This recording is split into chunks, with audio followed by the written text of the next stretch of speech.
बिस्मिल्लाहिर्रहमानिर्रहीम। अस्सलाम वालेकुम दोस्तों, मैं हूँ खैसर रहमान और आप देख रहे हो साबिर फूड सीक्रेट्स। अल्लाह बरकत दे आपके खानों में, आपके रिज़्क़ में, आपके ज़ायक़ों में। तो मेरे प्यारे प्यारे दोस्तों, आज मैं आपके लिए कंडेंस मिल्क की रेसिपी लेकर आया हूँ। वो है बहुत ज़बरदस्त और बहुत आला।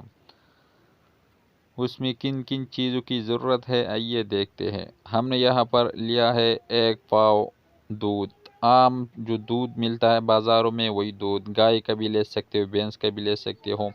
उसमें हमने 2 टेबल स्पून वो खुश्क मिल्क डाला हुआ है, उसको हमने ग्राइंड करना है। हमने उसको ग्राइंड कर दिया है।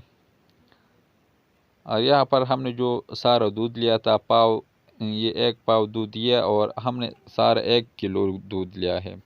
वो जो हमने ग्राइंड कर दिया उसको हमने एक बॉल में डाला हुआ है और आग के ऊपर हमने वो रखा हुआ है। आग जो है वो बहुत आहिस्ता है। 5 मिनट पूरा हो चुका है। इसी टाइम पर आप लोगों ने 1 चम्मच घी इस्तेमाल करना है, वो डालना है। उसको हमने इसमें हल करना है 10 मिनट तक।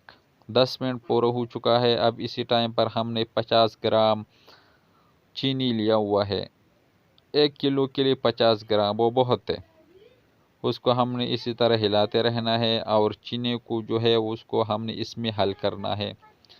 20 मिनट पूरा हो चुका है और साइडों पर जो लगता है ये चिपक जाता है, उसको हमने उतारना है और दूध में शामिल करना है। 20 मिनट तक हम इसको इसी तरह पकाते रहना है। और आग जो है वो ख्याल रखना चाहिए, आग आहिस्ता रखोगे। जब आग तेज़ हो जाएगा तो आपका ये कंडेंस मिल्क ये सही नहीं बन जाएगा। ये 25 मिनट पूरा हो चुका है। दूध जो है वो गाढ़ा हो चुका है। अगर आप लोगों को नज़र आ रही है, बस इसी टाइम पर आप लोगों ने आग जो है वो बहुत स्लो रखना है। जितना आप इसको आग पे रखोगे वो गाढ़ा हो जाएगा। बस इसी टाइम पर आप लोगों ने उसको आग से जो है वो उतार देना है। आग हमने बंद कर दिया। 25-30 मिनट पूरा हो चुका है। इसी मरहले से हमने इसको निकाल लिया। देख, आग और दूध जो है वो बहुत गाढ़ा हो चुका है। अब हम इसको एक बाउल में निकाल लेते हैं। ये रेसिपी ये जो है कंडेंस मिल्क ये जूस में इस्तेमाल होता है, खीर में, सब चीज़ों में ये इस्तेमाल होता है।